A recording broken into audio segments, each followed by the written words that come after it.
sure, I really dislike when someone walks behind me, whether they're a friend or a stranger. It makes me feel insecure, like I'm being watched, and it's really uncomfortable for me. You might think I'm being paranoid, but honestly, it's something I can't stand. Let me explain why I feel this way. During my childhood, some things happened that really stuck with me.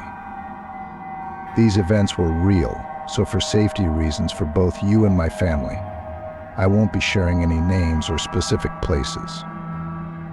Also, English isn't my first language, so I appreciate your understanding. I grew up in a small town surrounded by hills, factories, and railroads. The weather was mostly rainy, with occasional hail and snow, and the streets weren't equipped to handle such drastic changes. In a small town like that, there weren't many places to go for fun. It was common to see half the town at the movies on weekends or doing their grocery shopping. There weren't many schools, career options, or job opportunities either. Life there seemed predictable. You'd likely end up doing what everyone else did, hanging out with the same friends from childhood, and maybe even marrying one of them. People in the town seemed okay with this routine, but to me it was incredibly boring. I couldn't stand it. The only upside was when it snowed and school was canceled. My brothers and I would go outside to play, making snow angels and having snowball fights. That was probably the only fun part about living there. In that old, overlooked little town, my parents purchased their first home. It was quite spacious, a stroke of luck amidst the constant hustle and bustle of trains, tractors, and traffic that filled the streets every day. They managed to find a house tucked away from all the chaos in a peaceful and familiar neighborhood. Originally, it was a single-story house, which suited our family of just my parents and my two brothers perfectly. But when I came along, the lack of space became evident, so they decided to add a second floor. Here's how the layout of the house looked downstairs. There was the dining room, kitchen, a bedroom shared by me and my older sister, a full bathroom, and a small hallway leading to my older brother's room. Upstairs, there was a TV room, and at the end of the hallway, my parents' bedroom with their own bathroom. At the bottom of the stairs leading to the second floor, there was a small balcony with a metal railing. It was quite neat because from there you could get a panoramic view of the TV room, and you didn't have to trek all the way downstairs to call someone. You could just do it from the balcony. However, I have to admit, it was poorly designed. The ceiling was unusually high, so high that even someone who was 6'5" couldn't touch it. This odd height difference between the floor and ceiling made everything look darker than usual at night. Looking back, it was a very peculiar house indeed. During the 11 years I spent there, I had both good and bad memories. Our family was close-knit, but definitely not without its issues. I got along fine with my two older brothers. Although being 5 years apart, we naturally had our disagreements. However, the real trouble lay with our parents. They used to have terrible fights almost every day, and unfortunately, my brothers and I were always caught in the middle. These fights usually ended with my dad breaking something and storming out of the house in anger, while my mom would be left crying and cursing loudly in front of us. My mom struggled with intense irritability and bouts of severe depression. Unfortunately, she often took out her frustrations on us, reacting strongly over even the smallest things by hitting us or saying hurtful things no child should have to hear. After these episodes, she'd be filled with remorse, promising it wouldn't happen again. But no matter how much we loved our parents and understood that nobody's perfect, we knew deep down it would happen again. It created a tense, vicious cycle that seemed impossible to break. You might be wondering why I'm sharing all of this. Well, I feel it's important. Some folks believe that negativity attracts more negativity, but honestly, I'm not sure if that's the case here. Sure, my parents had their struggles, but I always sensed that our issues were made worse by something in that house. Remembering these painful memories isn't easy for me, but I feel like I need to talk about it. There's something that still haunts me to this day, and that's the fear I felt whenever I was on the second floor, especially near those stairs. Have you ever walked into a friend's or stranger's house and immediately felt uneasy, like the air was heavy and suffocating? Well, that's exactly how I felt whenever I went downstairs in my own home. I can't pinpoint when it started. It's like I've had that feeling for as long as I can remember. It was just always there, lingering. I had a simple rule: stay away from that area once it got dark. Unfortunately, or maybe fortunately, I woke up almost every night needing to use the bathroom. I hated going alone because from outside my bedroom you could see the edge of the stairs, which really scared me. So I had to wake up my older sister, even though she wasn't thrilled about it and she'd come with me. Just to be clear, I wasn't being inconsiderate. She used to do the same thing to me. Being together made us feel safer, even if it was just an illusion.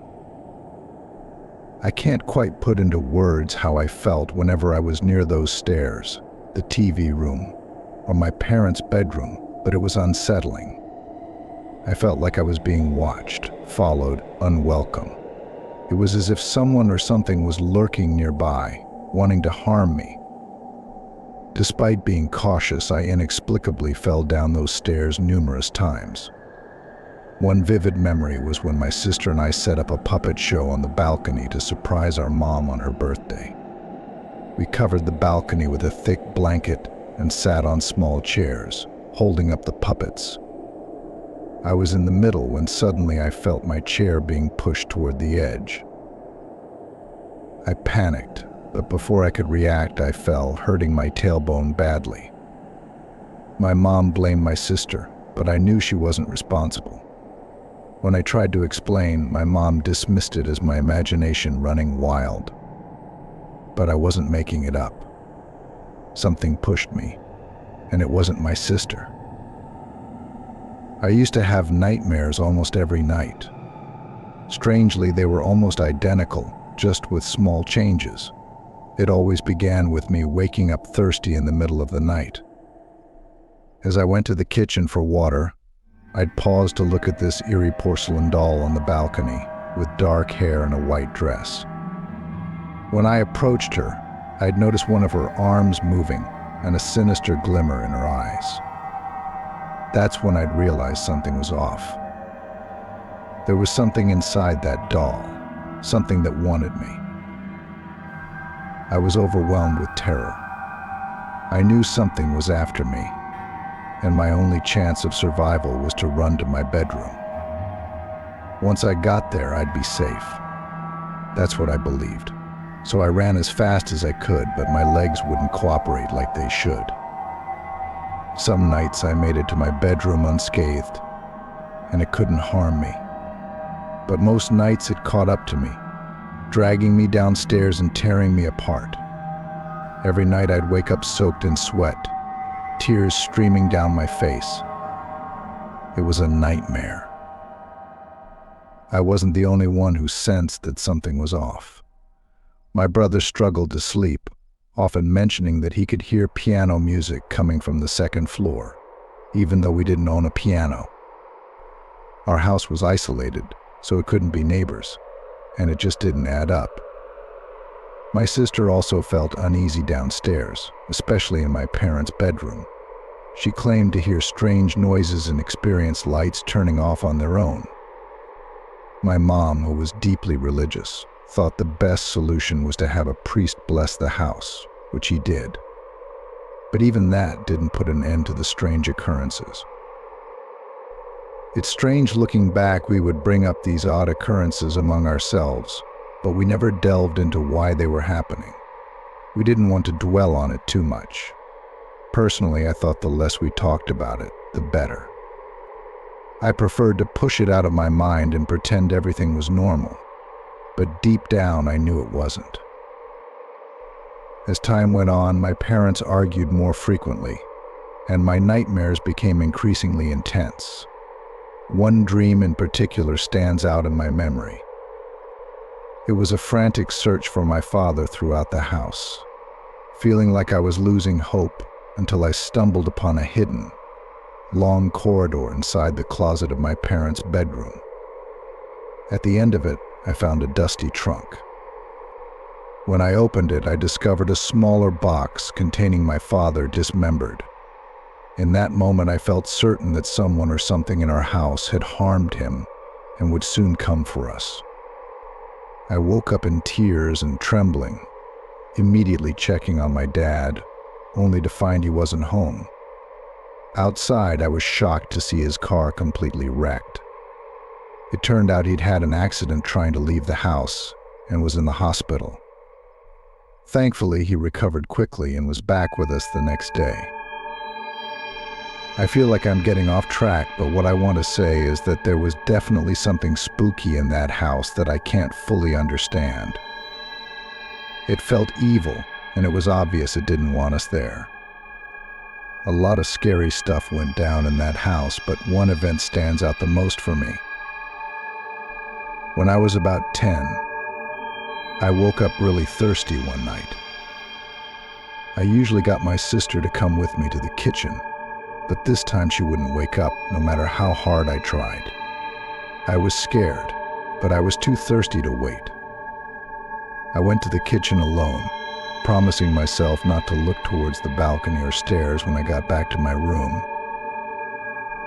Honestly, I've never craved a glass of water more in my life. I grabbed the biggest cup I could find, filled it to the brim, and drank it down almost all at once. Then, I headed back to my room. But as I reached the hallway, a creepy feeling came over me. I felt like someone was watching me from behind. I froze for a moment before slowly turning around to look towards the balcony. It was dark, so I couldn't see much, but I had this gut feeling that someone was standing at the bottom of the stairs.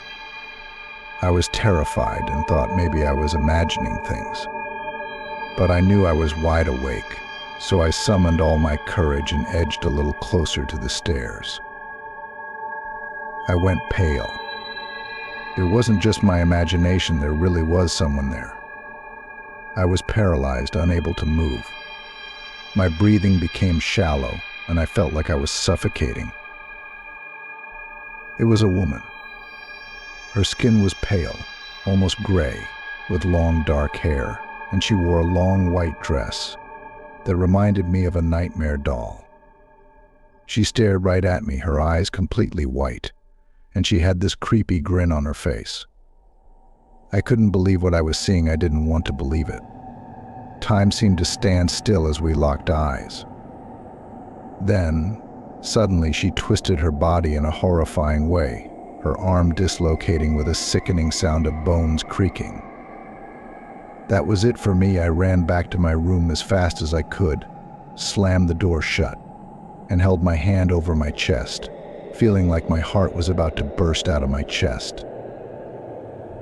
I couldn't control my tears, so I made sure to close the door tightly before getting into bed. I couldn't shake off the feeling that someone was going to barge in, especially her.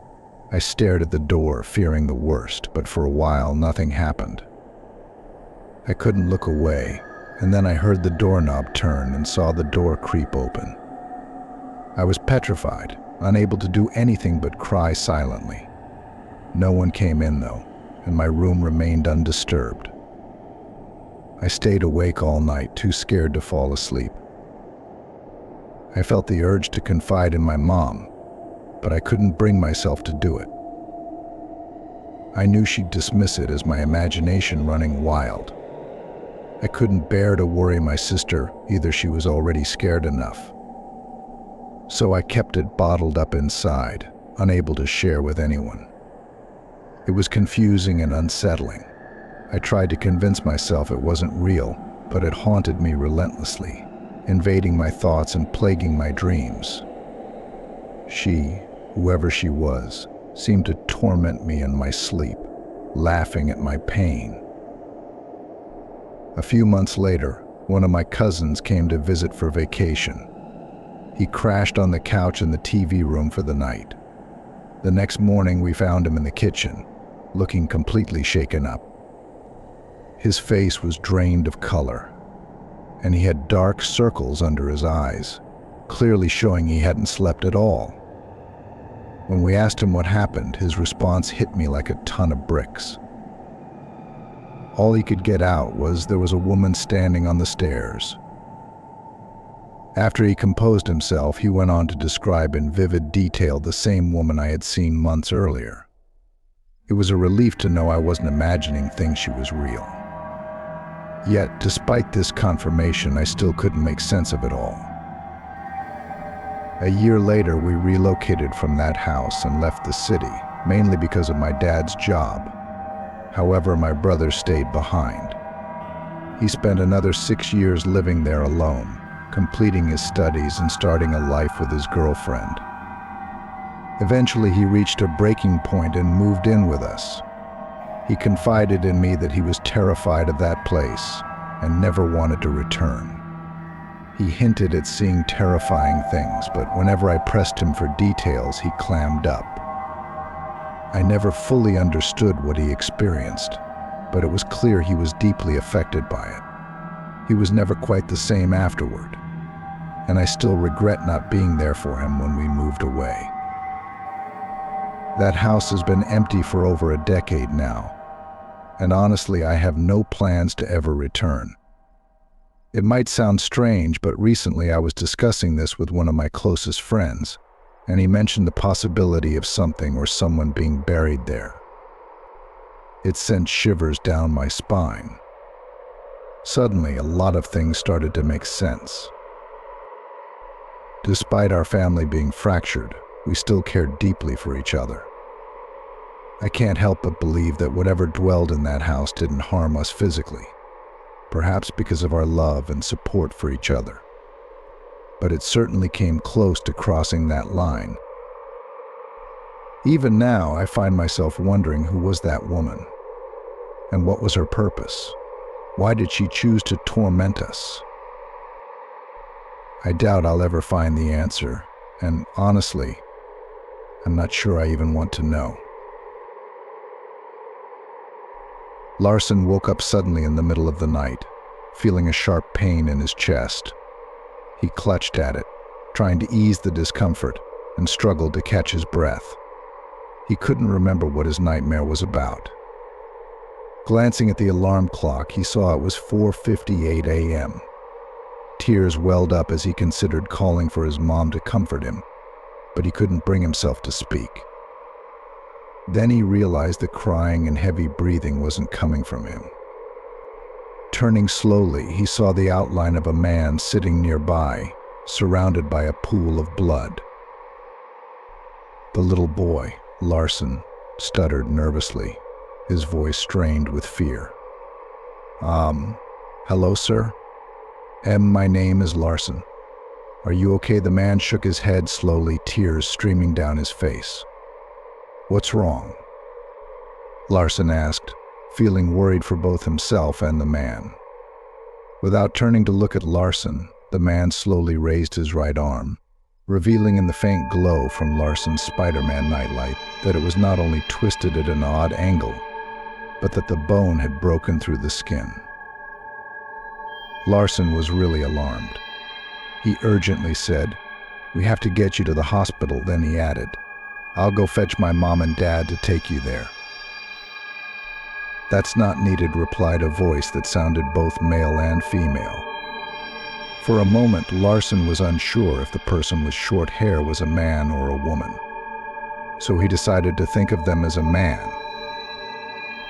"No, please let me get them," Larson said, starting to get out of bed. "You'll feel much better." Suddenly, the man's arm snapped back into place with a sickening crunch. As the man's arm miraculously healed, Larson was thrown back onto the bed. He lay flat on his back, struggling to move, but he couldn't budge a single muscle. The man slowly stood up and turned towards the terrified child.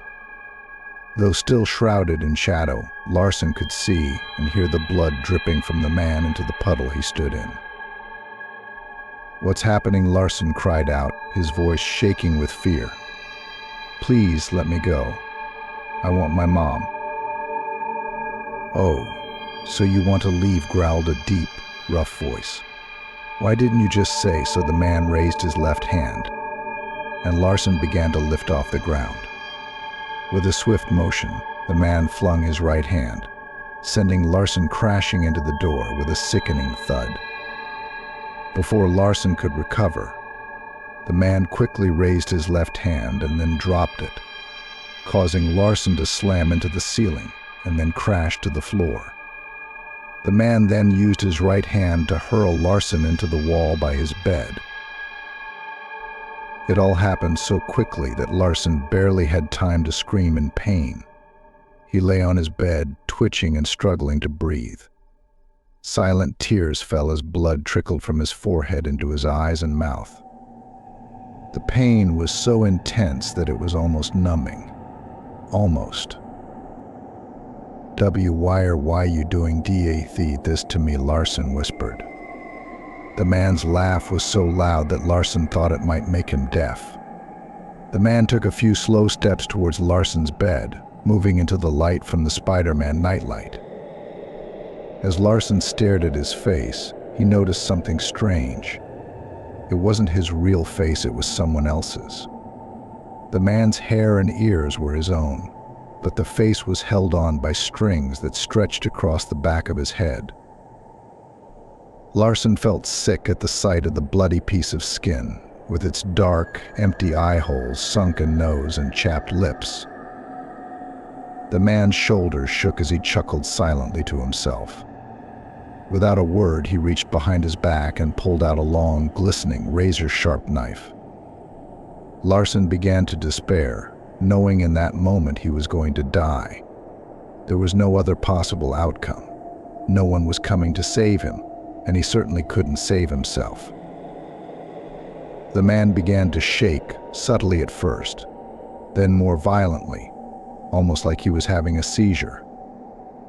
There was a horrible cracking sound, and suddenly his head twisted around to face the opposite direction. His arms and legs stretched out an extra 2 feet as he bent backward, supporting himself on his hands and feet. Larson screamed at the top of his lungs, absolutely terrified. "Shut your fucking mouth," the man bellowed, and Larson instantly fell silent. The man then moved towards Larson's bed with incredible speed, his arms and legs bending at bizarre, horrifying angles. His face was now only inches from Larson's tear and snot-covered face. "Hey, want to see something incredible?" said the voice that sounded neither entirely male nor female. Then the man swiftly sliced the string tied around his head with a knife, making the face drop right onto Larson's. Larson attempted to scream, but he couldn't make a sound, frozen in fear. The man then carefully lifted the face off Larson, who kept his eyes shut tight, too scared to look. "Look at me, kid," the man ordered. Larson obeyed reluctantly, too stunned to scream even if he tried. Beneath the man's makeshift mask, there was only smooth skin, devoid of any features. He had no eyes, nose, or mouth, completely faceless. The man chuckled at Larson's speechless reaction. "You wondered why I'm doing this," the androgynous voice said. Larson watched as the man lifted his knife, but instead of aiming at Larson, he drove it into his own skull. With a gruesome motion, he carved open a mouth where his should have been, blood cascading over Larson's face, filling his senses. Larson felt like he was drowning in it, suffocating in the metallic scent. Just as he thought he couldn't bear it anymore, the man wiped away most of the blood, then leaned in close, chilling Larson's skin with his breath. "Because I have a taste for the innocence of children," the man whispered through his new mouth. Larson felt the blade pierce his chest, his body going numb as his blood soaked the sheets beneath him. His vision blurred, senses fading, In his final moments, a woman's voice whispered, "See you soon, Larson." Larson jolted awake in the dead of night, his chest throbbing with pain. Clutching at it with his small hand, he struggled to ease the sharp ache in his heart. Gasping for breath, he strained to recall the contents of his nightmare. Glancing at his alarm clock, the glowing digits revealed it was 4:58 a.m. Tears welled in his eyes as he considered calling out for his mom, seeking comfort, yet he found himself paralyzed, unable to utter a sound. Then, amidst his own silent sobs, he realized he wasn't alone in his distress. Slowly turning his head, he spotted the shadowy outline of a grown man seated nearby, surrounded by a pool of blood. The man's sorrowful whimpering filled the room, barely 3 feet from Larson's bedside.